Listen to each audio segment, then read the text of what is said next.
yang belum terwujud karena proses sejarah yang belum. Justru itu yang kamu melaporkan ke Pak SBY. Iya, iya. Tentu cita-cita dengan realita kadang-kadang ada gap sedikit. Itulah. Pertemuan kami pimpinan MPR dengan Pak SBY dalam agenda silaturahmi kebangsaan, dan kunjungan ini nanti akan dilanjutkan dengan kunjungan ke Ibu Megawati, Pak Jokowi, dan terakhir nanti dengan Pak Prabowo sebagai presiden terpilih. Mudah-mudahan nanti setelah dari Pak SBY tanggal 6 dengan Amin Rais, ya, tanggal 5 ya, kita berharap nanti dengan Pak Presiden Jokowi, lalu dengan Bu Mega, dan kemudian terakhir nanti dengan Pak Prabowo. Nah, hal-hal penting yang tadi kami bicarakan adalah yang pertama, bahwa Pak SBY berpandangan amandemen itu atas Undang-Undang Dasar bukanlah hal yang tabu. Ya.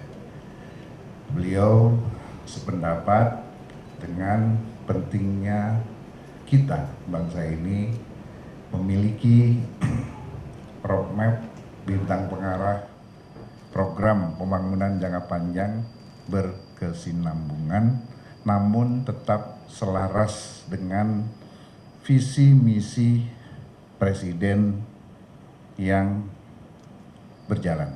Artinya visi misi presiden itu sejalan dengan visi bangsa yang nanti ada dalam PPHN yang mengojantahan sebagai cerminan daripada pembukaan Undang-Undang Dasar yang mencerminkan tentang jaminan negara terhadap kesejahteraan rakyatnya terkait dengan kesehatan, pendidikan, dan pemberantasan kemiskinan. Nah, lebih dari itu juga tadi Pak Syarif Hasan menyampaikan tentang rencana MPR untuk melakukan revisi tata tertib, di mana ini menyangkut tentang tata cara pengambilan sumpah dan pelantikan presiden yang kita akan upayakan sesuai dengan apa yang tertera dalam Undang-Undang Dasar kita. Karena selama ini kita belum melaksanakannya secara konsekuen.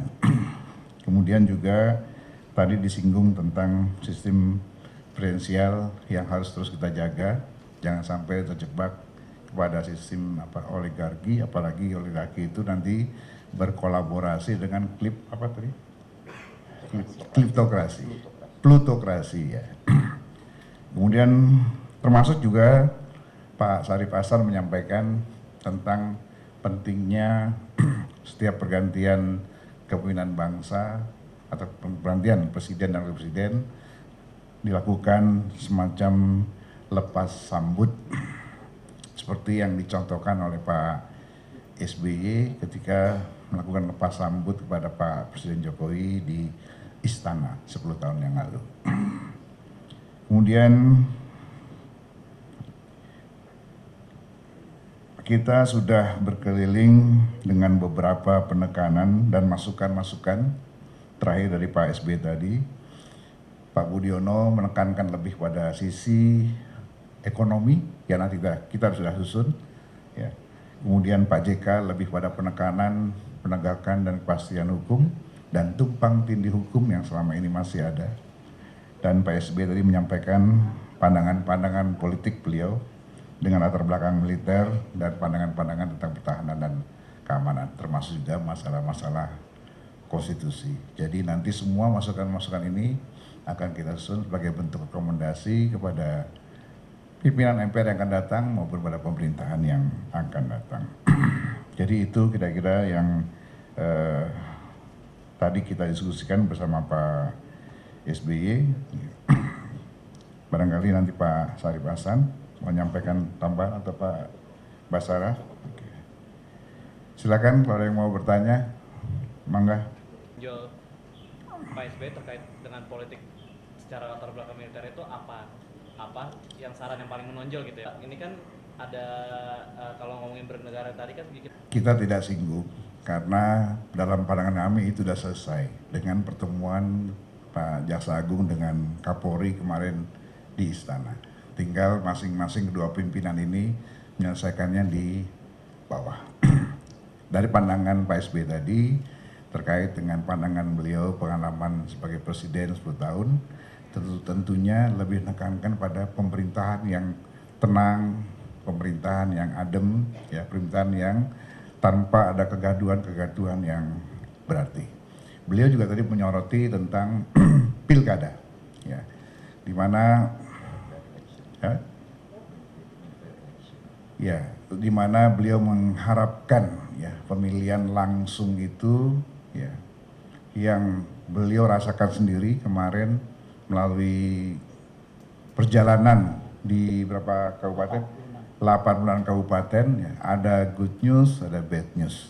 Ya, good newsnya bahwa kesadaran rakyat kita berpolitik sudah semakin dewasa, tidak lagi mempersoalkan tentang ras, etnis, apalagi agama ya, secara ideologi ya, tidak lagi dipertentangkan soal itu. Tapi bad newsnya adalah ya tadi itu ya, pemilu berbiaya tinggi ya. Ini yang beliau mendorong supaya kita melakukan kajian yang mendalam tentang sistem pemilihan umum langsung ini. Apakah lebih banyak manfaatnya atau lebih banyak mudaratnya? Itu kita diminta untuk melakukan mengkaji kembali ya, termasuk juga pemilihan umum di legislatifnya gitu. Ya, silakan pas dulu. Intinya bahwa apa yang kita bicarakan itu tidak akan mengganggu apa yang sudah menjadi keputusan dan ketetapan KPU. Tidak ada lagi yang bisa membatalkan hasil Pilpres yang sudah ditetapkan oleh KPU kemarin penetapannya. Yang kita lakukan hanyalah menguatkan ya, dan menyesuaikan agar sesuai dengan bunyi Undang-Undang Dasar kita, yaitu dengan keluarnya dengan keputusan TAP MPR atas penetapan, meresmikan penetapan itu ya, yang sifatnya basic administratif dan mekanisme pengambilan sumpah dan pelantikan, karena bunyi Undang-Undang Dasar kita adalah MPR melantik. Artinya mulai berlaku pada saat pelantikan ini, Pak? Ya, kita akan bicarakan nanti di sidang paripurna masa akhir jabatan kita, sekaligus juga perubahan tentang tertibnya di situ pada bulan September. Nah, tapi sebelumnya ini kita bahas nanti di rapat gabungan fraksi-fraksi dan DPD di MPR pada bulan Agustus ya? Ya, awal Juni. Ya, awal Juni. Ya. Kalau di agenda saya 31, tapi kita lihat perkembangan apa yang pasti awal Juni harus sudah terjadi rapat gabungan. Pak, yang selanjutnya Pak.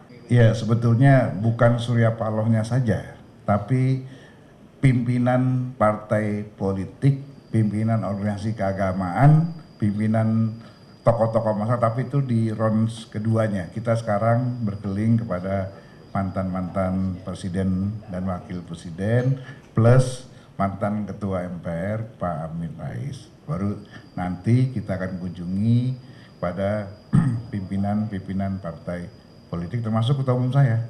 Ya.